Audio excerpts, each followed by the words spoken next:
Hey guys, welcome to Baschamania. This podcast is brought to you by our friends at Attack. Attack is a training app for competitive athletes that lets you level up with AI. Attack offers custom-built programs for you to reach your goals and guided workouts to execute the plan. Attack features all sorts of cool functionality from their leaderboard and various ways to compete with your friends and foes to awesome technique and training advice from some of the best athletes out there.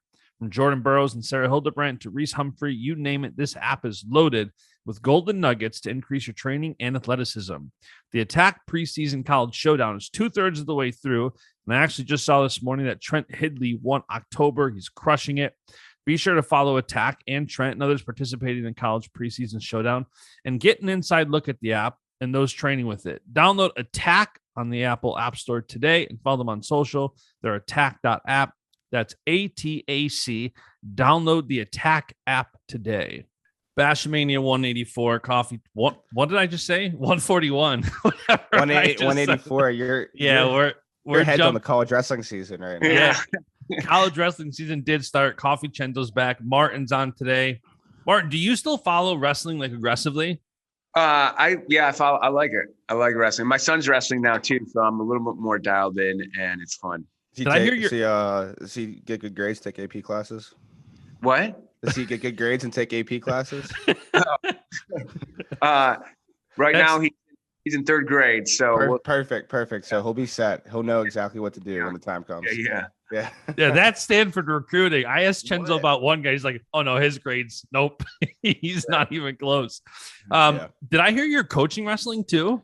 Yeah, so I'm coaching the little youth league. Nice. How are you liking that? I love it because I got a chance to obviously go across the country and see like basically all the best youth coaches operate and how they operate, how they think, and really just taking ideas from here, there, kind of that work with my style, what I'm doing. And I'm learning. I'm not a great technician, but just understanding some of the basics and the cores. I mean, I'm dealing with a lot of first year wrestlers. So it's fun seeing it on the other end. And obviously I'm doing it partly because my son's in it and it's fun. Right. But yeah, so that's the idea. It's great. Yeah. And wrestling's super important. And I guess we'll start there. I'm curious for you, you probably were a much better wrestler than I was, but your success in life came far from after wrestling. You seem like one of those people that wrestling taught you a lot that led to your success later on. I'm curious how you think wrestling played into your success so far. Yeah, everything. I mean, I think so I started wrestling when I was a junior year of high school, like the beginning of my junior year. Yeah. So, but I just loved it. I fell in love with the sport when I probably lost my first match because it was like, whoa, I lost it, and I'm very competitive person. I was like, no one else really lost it. I lost it. And when I remember it was a close match. And so from there, I was just hooked and I loved it. I loved the fact that it really exposes all of your weaknesses and blind spots. And I was never a person that was afraid of failure. And I thought that really kind of goes good with wrestling. Now, believe I, just like everyone else, had, probably had anxiety going into match. Now, I certainly had anxiety going into matches. Sometimes I look at some of the guys like Vincenzo and other people in terms of just kind of their mindset and how they flipped that thought process instead of being nervous to be more excited, and wish I had a little bit more of that. But I just, the exposure of weaknesses and just kind of leaning into it to me was just something I just gravitated to. I love that part of it. What's a weakness? When you say the exposed weakness, like what? You can't hide. And the fact that, if I wasn't able to perform under pressure, to me, that was just totally unacceptable. Right. So if I collapsed under pressure, or if I didn't have a good match, to me, there was a weakness there that needed to be improved. If I was always pretty good at conditioning, but being better, or technique wise, I mean, it just exposes you. And that is a great, I think that's great. We learned so much from the losses that come along the way. And I just, like in business, not afraid to go out. And I mean, obviously no one wants to lose, but you also can't be afraid to go out and take chances. And so that just really worked well with my personality, because that's kind of how I thought about it. Yeah, that makes sense. So how did you go from there then, for people listening, because it's funny, you started Flo like 2006. And now these kids are coming up and like Flo's just a part of wrestling. It's not like some of the older guys, even me. I mean, I'm 35, so I remember kind of watching it evolve.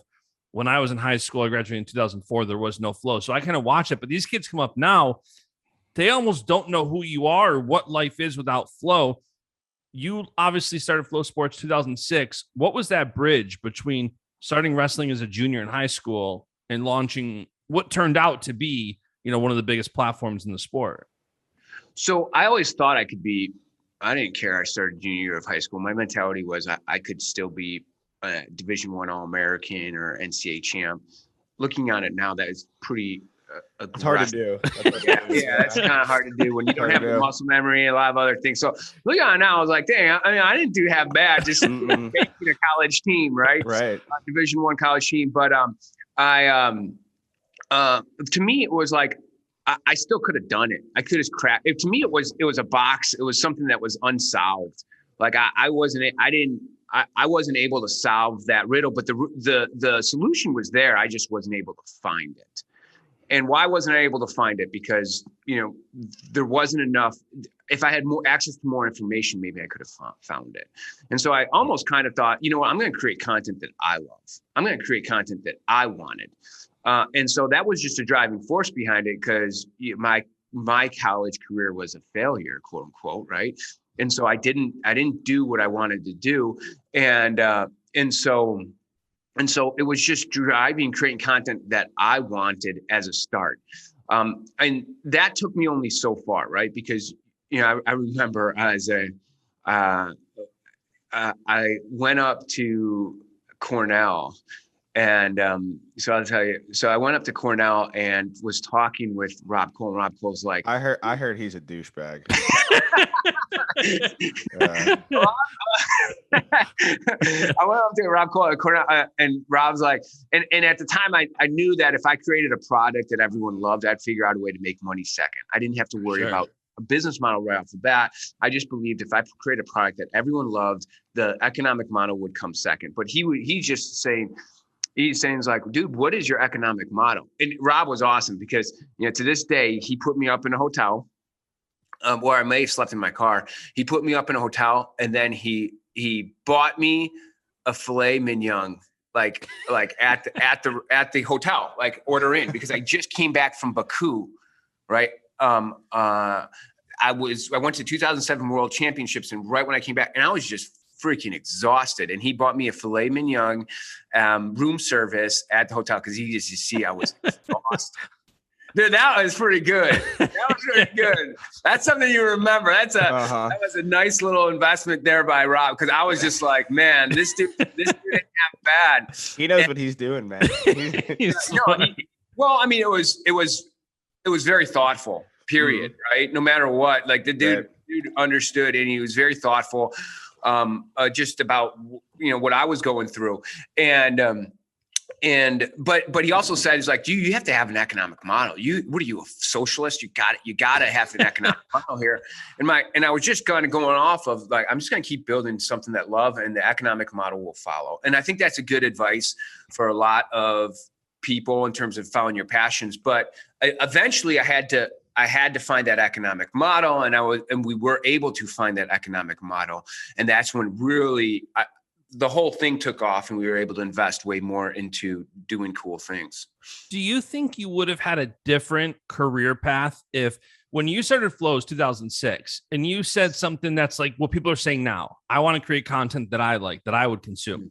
But you did it 2006. You did it 15 years ago, before there were platforms really for you to go on. Do you think correct? Do you think if those platforms already existed, you wouldn't have had to, in essence, create the platform for you to share? Well, no. That's a good question. So would I have? I obviously would have done things way differently, right? I mean, there's better distribution model. There are different things you could leverage. Maybe I would have done I think maybe it would have evolved like just in a different manner. But I was pretty passionate about making this. This is something that I want to do, and I want to make this is something that I'm doing for a living because this is fun. Cenzo, I'm curious on your perspective, because as you were coming up, Flo existed, but then at the same time, when you got to Penn State was obviously one of those programs that's like super locked down, almost the antithesis to what Flo was doing, which was backstage access, behind the scenes. I'm curious what it was like for you coming up with Flo. I mean, as a kid, middle school, high school and stuff, I love FloWrestling. You guys had awesome content, like the videos that you would produce yourself, and just like a lot of the other stuff. So I'll show this real quick. Grant Leith, he's one of our he's our volunteer assistant coach, and we share this around a lot. It's a stud alert from Grant Leith. Him with his Flo headband on, like Super 32 belt on his shoulder. I thought it was just cool stuff, good content. Everybody back in the day, they wanted to get that headband, get the belt, and I don't know, it was just like an awesome thing. And then I remember just like all the technique videos and stuff. My dad would put me in front of the computer, make me watch technique videos for hours. I didn't love that part, but everything else, like your guys' videos, what coaches shouldn't do from the corner and stuff like that, like scream and squeeze and things like that. I loved all that stuff. Like, it was hilarious. That was a lot of that creativity came from Joe Williamson. He was really, really good, and Mark Bader. But yeah, that was they had a lot to do with kind of just doing those quirky, fun things. So it was good. Hey, Vincenzo, do you remember the one time that this is one time I remember? I don't remember much about your high school, but I do remember some about your college, where you went to Ohio State. And you guys put it on Ohio State, and then you wrote a tweet afterwards, or something like, "Thanks for the practice." Yeah, that was a good warm-up practice. Thanks, Ohio State. And then they made you remove it. No, I just deleted it on my own because I was taking some heat for it. Yeah, I posted a picture. Just people messaging me and stuff like that. Oh, really? Yeah. So I posted a picture. It's still up there, and it's just like after we wrestled Ohio State, and it doesn't have a caption. And the original caption was "at Wrestling Bucks. Thanks for the workout." Yeah. Yeah, that went pretty well. I thought it was pretty hilarious. So that was good. I liked Martin, it. How much time did you spend doing things yourself before you scaled up? Like you mentioned, like Bader and Joe, and those guys were crucial early on. But when you started the company, like, you had a passion and you had a work ethic where you're in the back of a van driving places. I've heard you say that you were like, you drove to Midlands, recorded matches, drove back, uploaded them.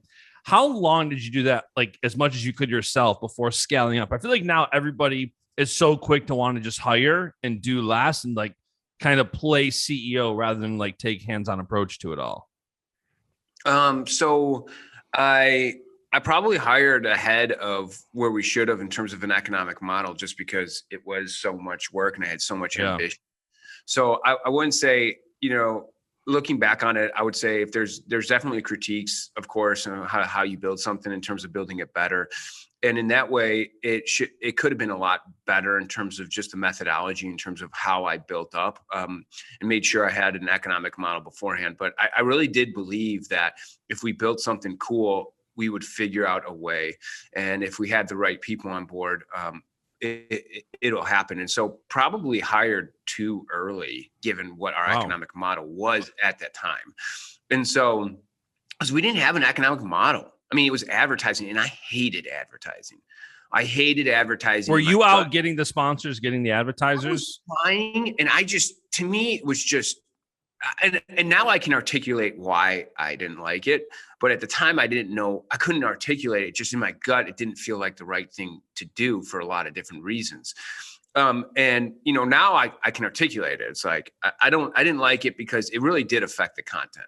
We wouldn't make as cool of content when we had advertisers because they wanted to take the edge off of a lot of stuff. It made us do content that we didn't want. So all of a sudden we're not creating as great of content for people. And then also the user experience from a developer perspective, you always got to think about, okay, where are the ads going to be? For the people on the ground, they got to think about, okay, I got to do all these other things. And so their brains are not on thinking about, hey, let's capture the best amount of the elements of what's going on right here and be obsessed with it. Now they're managing something. And to me, it's not like a 10% reduction. It's like a 50% reduction, right? It's not, oh, it's just this little thing. It's like, no, you're really taking the obsession away from people. And now they have to be managed in this other component. And if it's within the organization, I think you're taking the obsession away from the organization. So, people knocked on me, they kind of like roll their eyes when I talk about focus. But for me, everything was about focus. If we can just focus, really dial in and just zero in and focus. And so, my goal when we are subscriptions, I left before this, but my goal was to remove all ads, and obviously Flo hasn't taken that approach. I think they went the opposite way. Yeah, I think they went the opposite way, but my goal was to remove all ads because I thought from a developer standpoint, when you're developing things, you got to think about these things, and it removed the focus that and the obsession that I really wanted, and it got in the way of the content and the user. So really for me, it was remove that barrier so that we have that pure experience, because how cool is that if you can actually have a pure experience as opposed to one that's constantly being interjected with ads. And that's why even with this podcast, we've had sponsors on, Manscaped and others, that you're right, it does take away from the focus, even if it's perfect. And I'm grateful for right now, Attack is our only sponsor. It's all I want. We start the show off with them. They understand being a part of the brand and not some of these companies want the ad reads. They want better ad reads. They want this product placement. It does take away from so much focus. And I'm curious, when you mentioned focus, what do you think led to your success the most at Flo? Was it your focus? Was it your work ethic? What do you think it was? I love being on the bleeding edge, and I'm not afraid of failure, right? I mean, if there's one thing you knock me on, it's probably not that, because I do not. Relative, as you grow, as you kind of get into the workforce, you start to realize there's a lot of fear of failure. Yep. I never understood that because I never had it. And so I don't know if it has something to do with my dad being an immigrant, and it was just weird kind of growing. I don't know. There's something weird there, because when I look at other people, there is this inherent, sometimes this fear.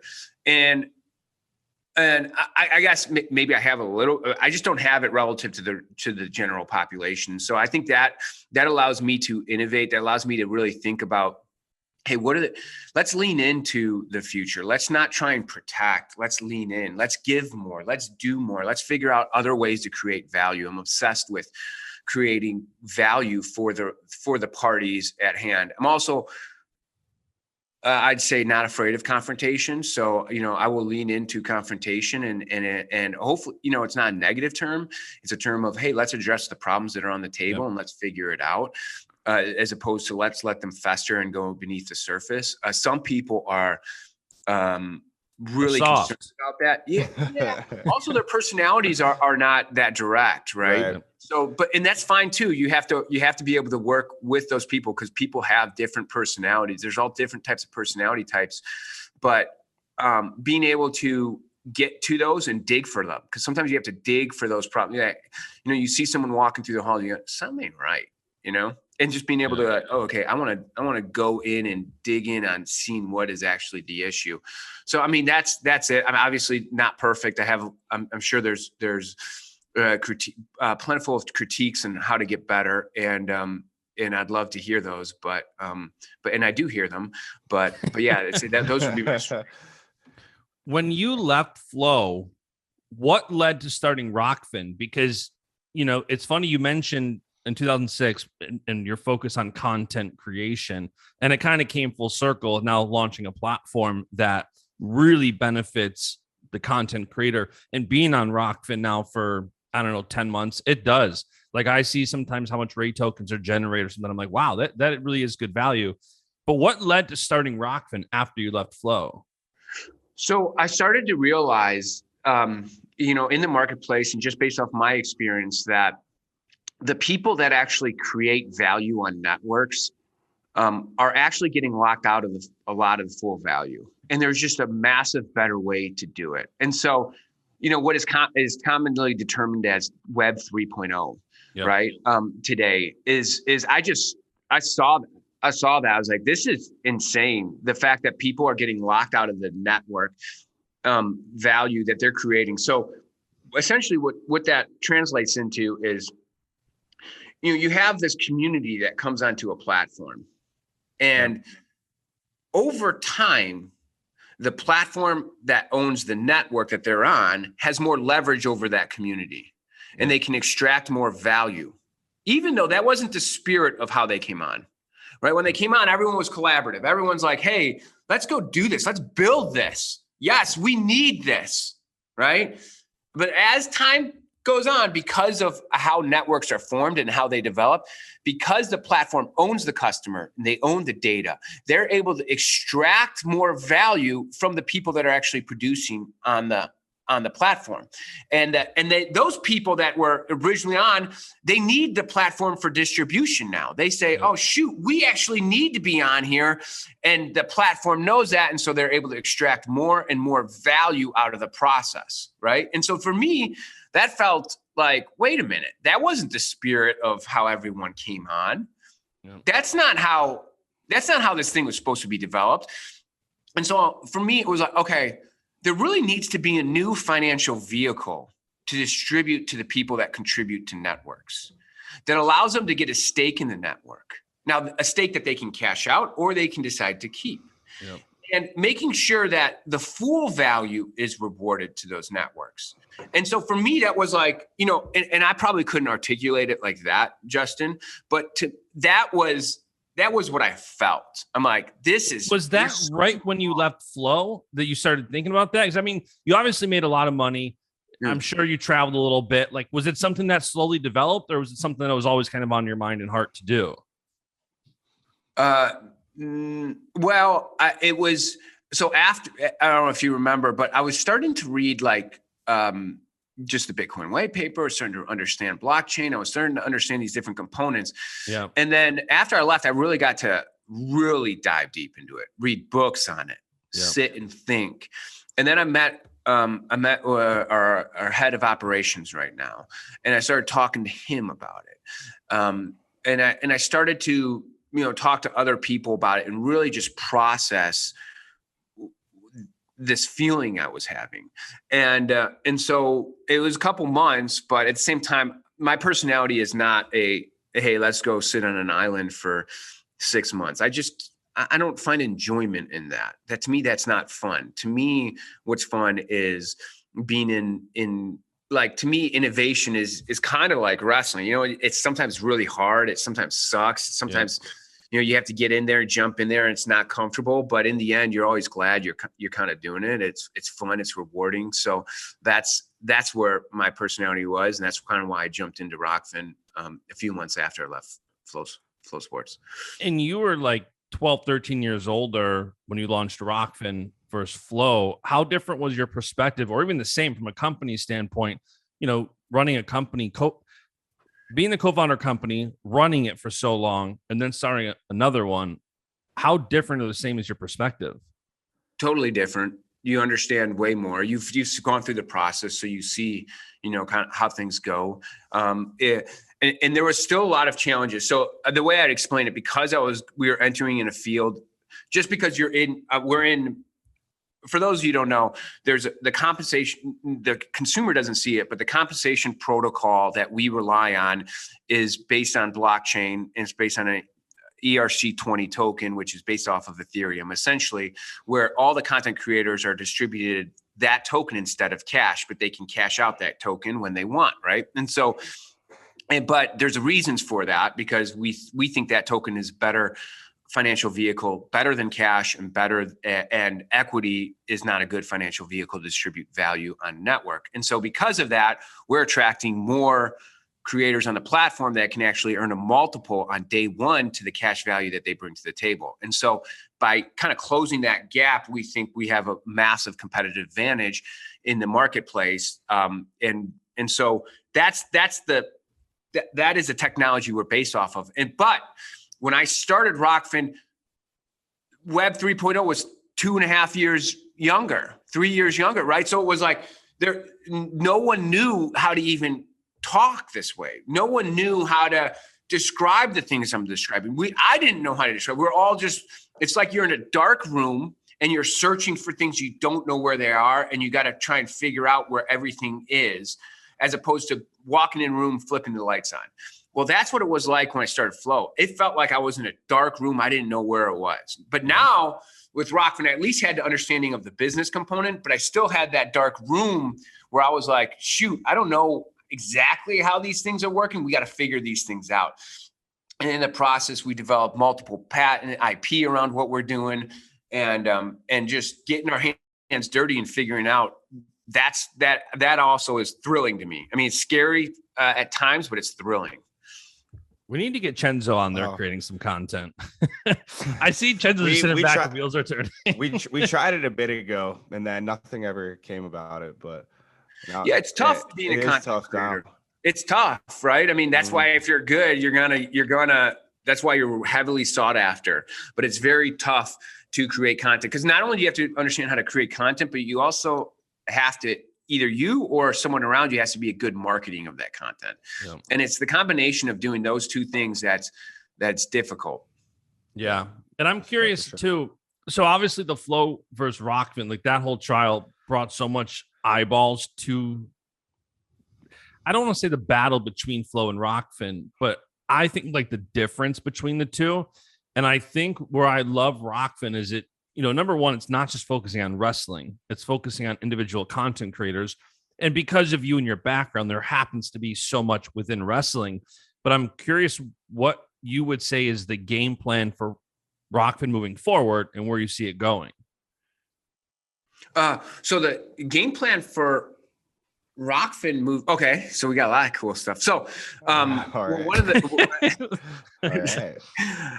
Okay, so one, I think the way rights, way people distribute their rights is going to really change, and I hope Flow Sports leans into this, because it's.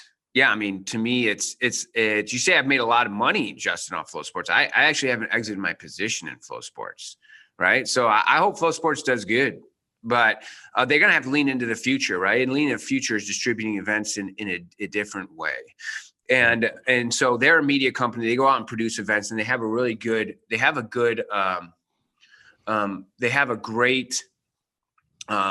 good model in terms of production model, in terms of getting after events with a low production cost and be able to make the events work and distribute it to their audience. But, in the future, the way I look at it is there's so much value in these live events.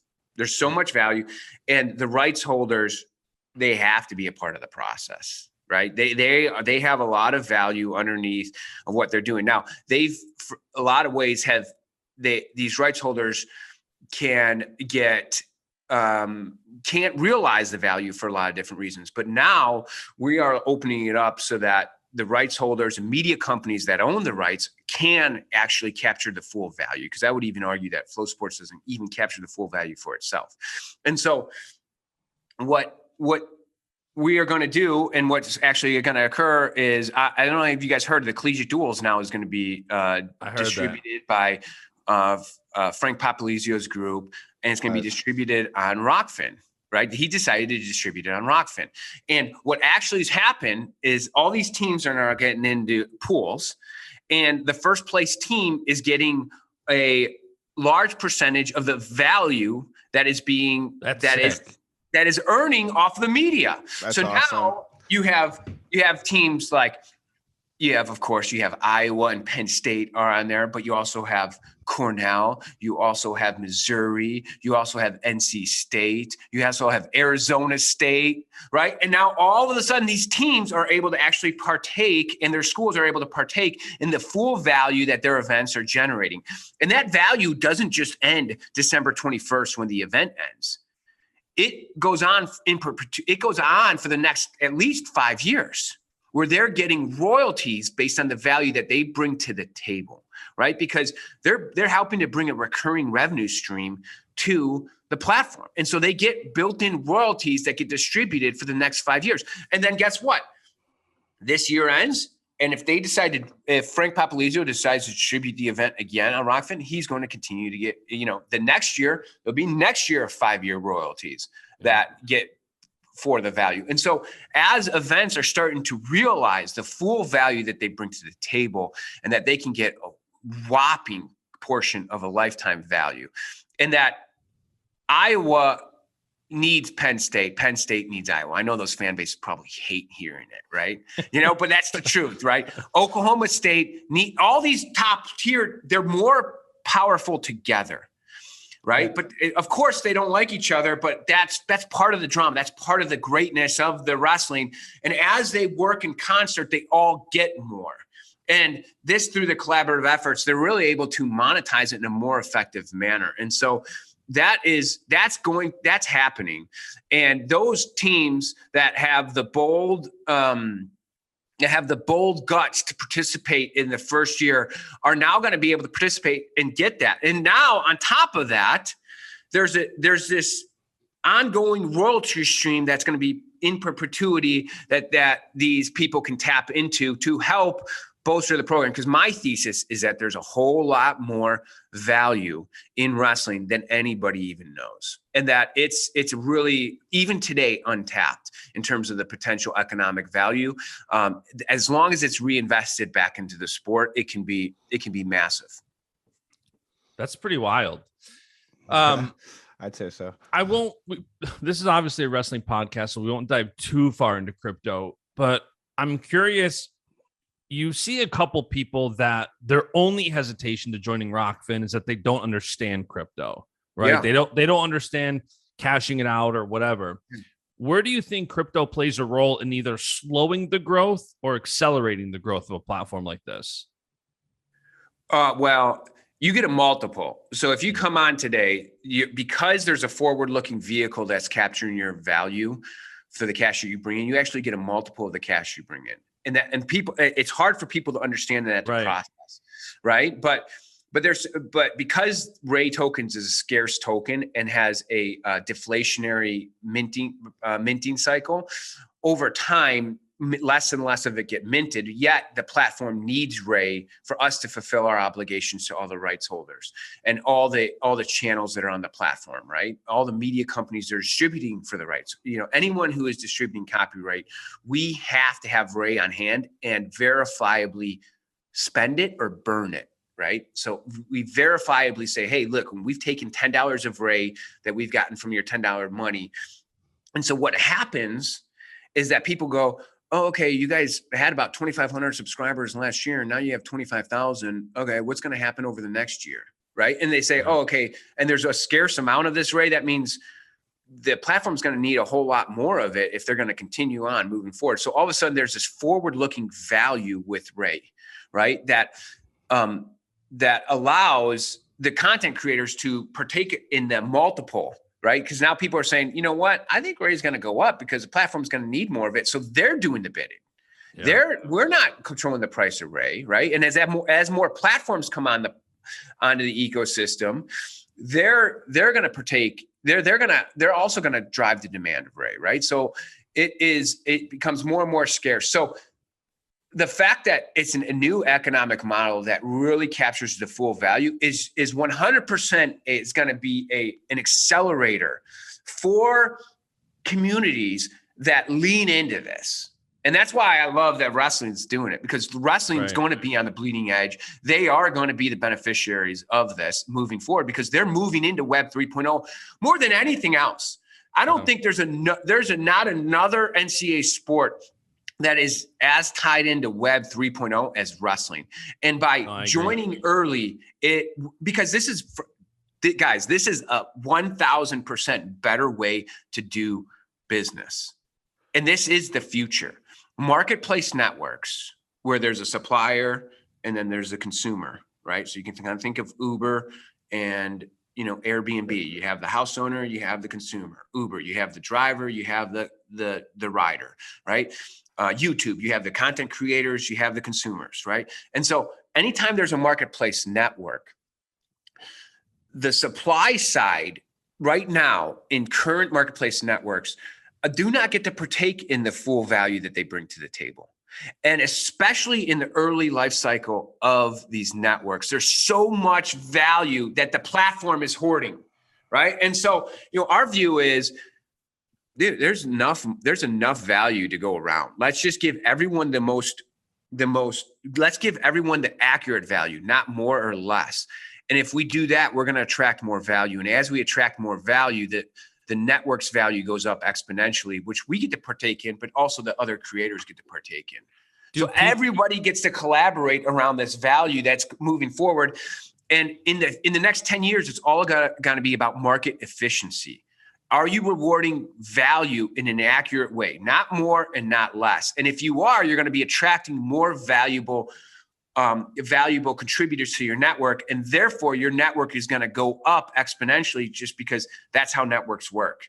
As you add nodes to the network, the value doesn't increase linearly, it goes up exponentially. And that's why there's so much, hundreds of billions, trillions of dollars into these networks that are built out. And so wrestling, I look at it as, all right, wrestling has the opportunity to take advantage of the fact that this whole industry is going to be flipping on its head over the next 10 years. Let's go. Because guess what? Wrestling is the coolest sport in the world in my eyes. So let's actually take advantage of it and be first movers on it.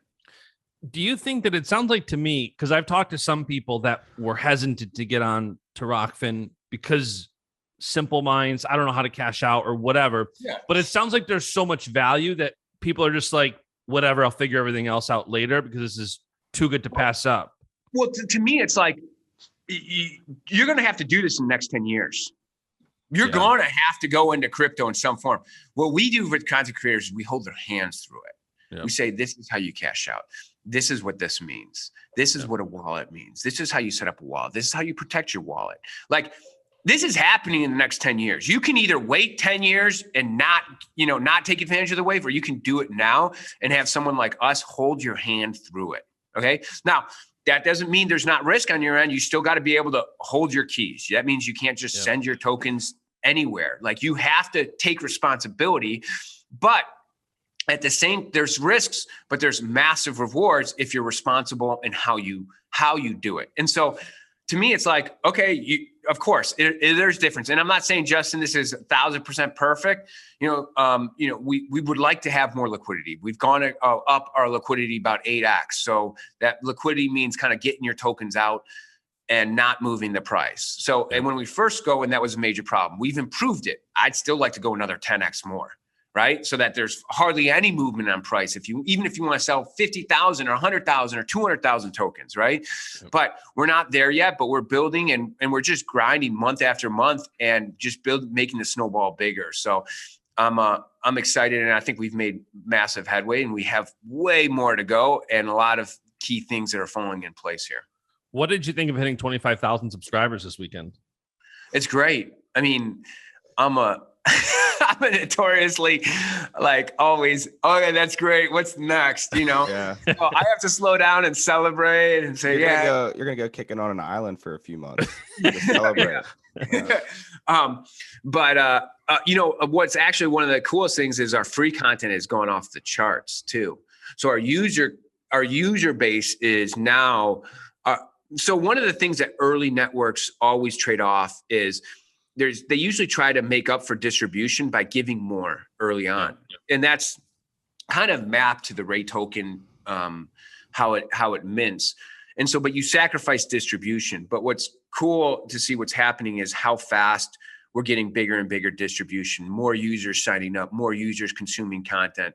We have 4 or 5 straight months of 20, 25, 30% growth month over month, which, only takes a couple, it only takes a little bit to continue going on where this becomes a massive number. So we're really excited about the free content, distributions going up, as well as paid subscribers. And so, yeah. I love it. I want to ask you about something last week on Twitter. I can't remember who was talking about it. People were talking about the most influential people in wrestling. And obviously people were talking about you. And, many people cry about growing wrestling. They do nothing about it. You've obviously put a strong dent in the growth of the sport. What do you think wrestling needs to continue growing or to grow in general? I think Web 3.0. I mean, obviously, I'm biased, right? So I'm Web 3.0. Like let's everyone wrestling get on Web 3.0 as fast as possible, become as wealthy as possible in the meantime, and be able to reinvest that within the sport. So I think the cards on the collegiate level are stacked against wrestling. I think obviously the women's programs, like that should have been, that's great. It's happening. Someone's mentioned Sally Roberts as one of the, yes, it's like, been saying that for 10, 12 years. She actually went out and actually committed herself to do it and built out. It was like, why didn't we have women's wrestling in 1990s? Maybe we wouldn't have been so affected by Title IX, right? Like we should be doing this. This is good.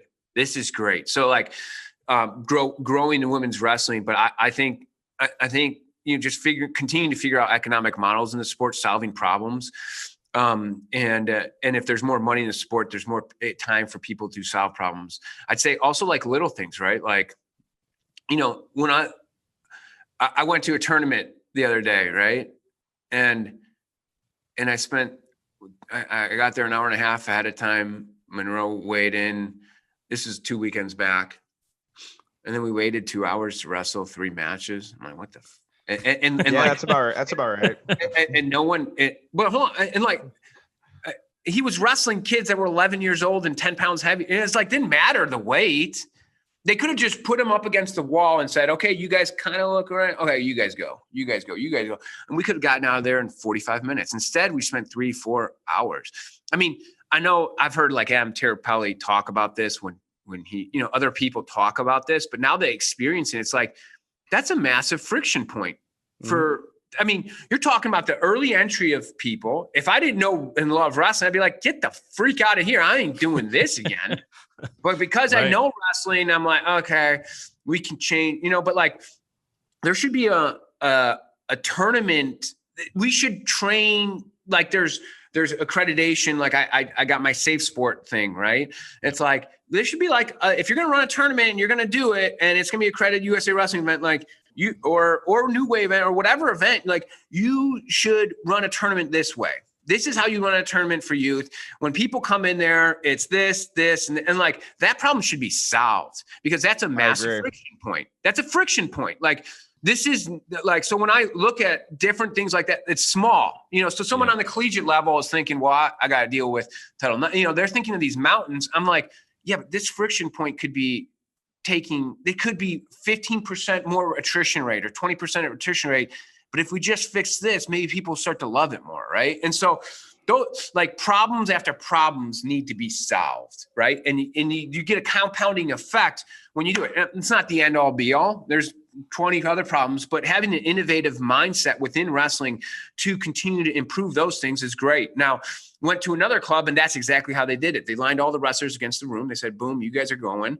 And they went, and it was an incredible experience. We were out of there in an hour and a half, and it was a joy, right? As opposed to the other one was a drag. So I'd say just continue to have an innovative mindset in the sport. And I think great things happen because the sport in and of itself is a superior product. Yeah. All right, Martin, we play a game on here, word association game.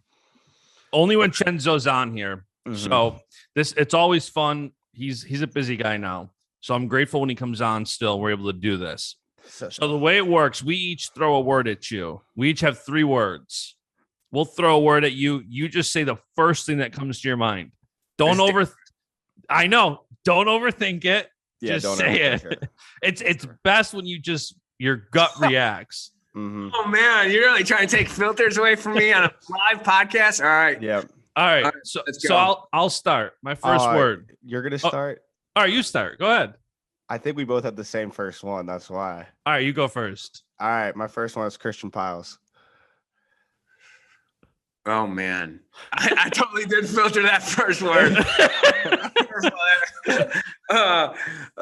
Pass. All right. We'll go a different route. Willie. I mean, I'll just say, in the trial, there's a couple different times where there was pretty truthful testimony that could have been made, and there wasn't truthful testimony that wasn't made. And so that was really disappointing. And he got caught for it a couple different times. I think one of the times was I mean, it was just something stupid too, but you could just see the mindset, right? Where it was, the judge asked like, "Hey, you're telling me kids don't stop wrestling?" You know, it was like he had a certain narrative he was going to hit it, as opposed to just telling the truth, and that was really disappointing. I think for everyone in the whole trial was a huge disappointment on that in terms of, and I think it hurt him more than it hurt anyone else. But it was just disappointing they did that. Yeah. All right. My first word is Willie. Awesome. Willie is great. I mean, Willie, it's funny because when we first started the trial, lawyers are like, who the is this guy? Yeah, I'm sure. Right. Sorry for swearing. But they were just you're good. They were just like, what is this dude? They thought he was, you know, but over time, he really kind of develops on you, right? Like he really starts to grow on you. And they really loved it. And his lawyer did an amazing job at the end of the trial. You know, I thought just defending him. And I think it's because they believed in him. Right. And so that to me was because after a while now, yeah. So, I mean, overall, he's great. Is a great dude, great person. And he's just kind of learned how to text back normally. Yeah. He doesn't do that. Yeah. I mean, believe me, he doesn't answer anyone's calls. It doesn't I text Corby whenever I need to get to Willie. Yeah. That's kind of my segue now. No, he doesn't care. Yeah, So he doesn't, you know, I don't know. Maybe he answers Cael Sanderson or Tom Brand's calls, or maybe not, but he doesn't answer anyone's calls. not mine either. All right. That's, you know, whatever. So that's a good segue into my next word. My next word is Cael Sanderson. Innovator. And he's a straight up, he is a straight up, he's a smart dude. Yeah. He is very, very smart, methodical. I've, you know, just working with him, I learned things from him in terms of how to operate, how to optimize just by observing. Right. And so you could really see how methodical he was in terms of building out his events and improving month after month after month. And you could see that just kind of carries over to everything he's doing. He's always making these small but important adjustments. And I was just picking up things little by little. You know, anytime you're going to be around someone as successful as Cael, you'd be stupid not to pick up things, right? And he just the dude's on it. Yeah, he really is. Yeah. All right. Cael is a good segue to my next word, because I helped Cael get into crypto years ago. And I think one of the first coins I bought you hate. So my second word is Ripple.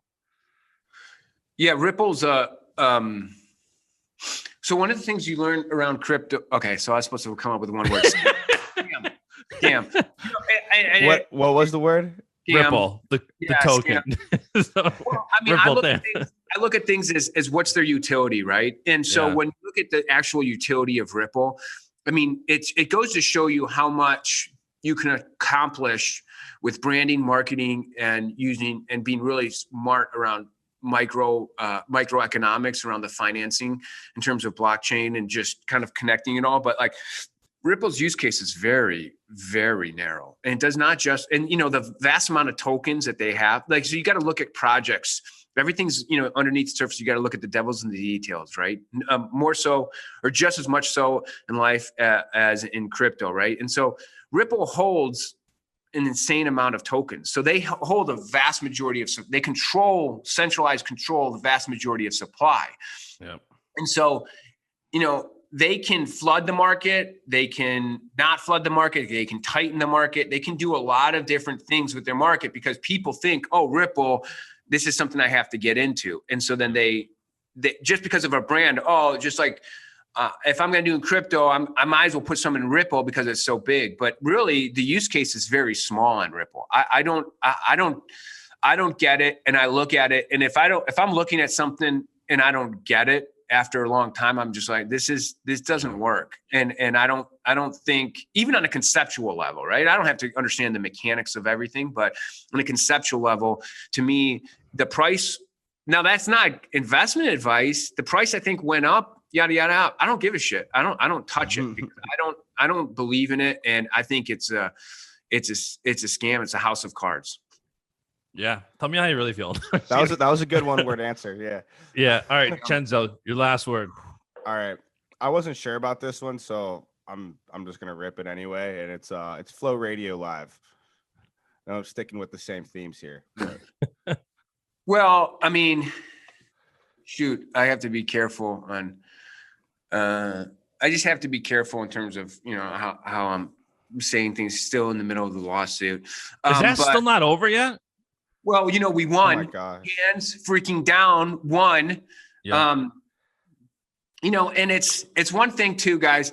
One of the disappointing things around that lawsuit, those craziest things, is that, and you guys might have not caught it, but after Willie left, they went through Willie's personal email while they were suing Willie, right? And just like some of those things is just salt in it's just like, wow, and so like their counsel decided to do that with them, to do that with the board, whoever decided. It wasn't just Willie's, right? Because Joe Quino, who used to work for Flo, he was saying he was pretty pissed off. Awesome tweet from him the other day. Yeah, he keeps releasing text messages because he's pissed off. And it's like I saw them like that sucks. Well, we'll see when if and when this lawsuit gets over. We got a judgment ruling. I'm prepared to go to an appeal just because that's how they've operated, and I'm going to do that. I hope they turn the ship in terms of their mentality around, because it just doesn't help with the brand and the community, and the community. People know, and this is a reflection of what they'll do. I mean, to me, I wouldn't dream of doing it. I wouldn't dream of doing a employee's personal email while they're working for a company. I mean, to me, that's absurd. Much less while I'm suing them. I know. Much less while I'm suing them. Like, so I just, in terms of the Flow Radio Live and the actual product, I'm not going to say. I'm just saying in terms of how they operated in the lawsuit, how it was handled is just it's a darn shame. It makes me feel sad. It makes me feel sad that my name is even somewhat associated to those type of actions. I hope they can turn it around. There's redemption around every corner. You just gotta lean into it and take accountability. But that's a shame that they did that. And to me, it's immoral. It's wrong. You don't do that. You don't take someone's privacy like that, much less while you're trying to sue them. I mean, it's wrong on many levels. And the community did not take it over well. Like, it's one of those things that it's almost like, what do you have to gain? Even if you gained everything, it's like, if you lose the community, what do you have? That's I don't understand the board's decision in terms of doing it. I think it's a total disappointment by the board. You got an owner of the San Francisco 49ers, Mark Wan, who's on the board. He's an owner of the 49ers. Jason Krikorian, he's a board member. He's a partner at DCM, a prominent VC firm in Silicon Valley. You got my brother, Martin Floreani, who's on the board. I mean, what is going on? I don't know. I don't know what's going on. To me, it wasn't about Willie. It was about me, right? They were coming after me, of course. But it's a shame that they do this. It doesn't make any sense. It's a shame that they've approved this. Yeah. All right. My last word, a more simple word, Texas. Oof. Kind of cheesy first word that came in my head is freedom. It's kind of no, I love it. Freedom. But it's freedom relative to the rest of it. To me, I'm not down with a lot of the things that are going on. Forced down jam people's throats. I love autonomy. I love giving people personal autonomy. Of course, you can tell through your sites too that's what you're into, just from your platform. Well, yeah, maybe the people that gravitate to that. I think more people will gravitate to that in the future too. We're obviously agnostic when it types of the content that comes on the platform. We don't choose or make type of content, but people definitely gravitate towards it. I don't know why, but it's yeah, I like that in that sense. But everything changes, so you never know, right? Texas. Sure. Could all of a sudden take an opposite approach. So it's a guarded freedom is my word for it. Yeah. What about you? What do you think of New York? If I did it to you, Justin. I hate it. I hate New York. I hate it. Yeah. Of the Bills. For me, I live in Rochester, New York. We're number one. I have a company of 13 years with small business owners, and I have such a great footprint. It's hard to leave. And number two, the cost of living here in Rochester is so cheap that if I look at what we have built here to go do it somewhere else, it's those things that make me consider or think of not leaving. But New York is just one of the worst states. Yeah. I mean, I mean, probably too hot of a topic, but I've seen the comments back and forth around the vaccine mandates for school kids and things like that. To me, it seems aggressive, and they're not allowing religious exemptions. It's just like my buddy's a chiropractor. They're homeschooling their kid because they're like, I'm not putting my kid in a mask all day. We'll homeschool. Yeah, I mean, the mask thing doesn't make any sense. It really doesn't make any sense. The whole, it hardly helps at all. And if you just take a more responsible kind of like making sure if you have a cold, you stay home, or there's more effective preventative measures than a mask. And there's a lot of potential downside, inherent risks that people don't talk about, long-term risks with some of these things. So it's just this kind of, I don't get why people aren't talking more about food, nutrition, and exercise. That's just what I was going to say. Like maybe eat a salad or, right. I mean, also for the young kids, there's no, I mean, I don't understand, for the young kids, they don't have their risk is incredibly low. There's the risk of the common flu or influenza. There's so many more things that the data says that they're more at risk for. So to me, this is not about the safety of kids. It's about something else. What that is, there's probably different theories around it. And there's probably a lot of money to be made, in different ways. But if you're a child, that your risk is not greater than influenza or something else, right? And so I don't like the stuff that's going on. I've been, I'm kind of vocal around it just because of who I am. I'm so outspoken. There's a part of me that's like, yeah, maybe I shouldn't be, but it's just kind of who I am, and so that's my opinion. So I'm outspoken with it, but I don't like it. Like when they fired or they were going to fire Andrew Howe and Jimmy Kennedy, and wrestling community's like, they should just take the vaccine, It's like, dude, this is their bodies. If there's a rare case of adverse side effect, are you going to pay for that? I mean, I get it's rare. I get that it's fine for most people, but it does happen. Are you going to pay for that? Are you going to be paying for, their illness moving forward? If they think the chances are different, then they're gonna do something different. And I just saw Vincenzo yawn, so that means I gotta shut up. No, it's just I'm listening. Has nothing to do with you. It's still early over in California for him. It's earlier, but it's not early. 10:30. Come on, it's not early. No, yeah, it's not early. No, but I agree, Martin. I think people need to also respect each other's opinions. Like, my wife and I didn't get the vaccine because we were having a hard time getting pregnant. We had a miscarriage. So it's like, okay, am I going to add that to the mix of things for now?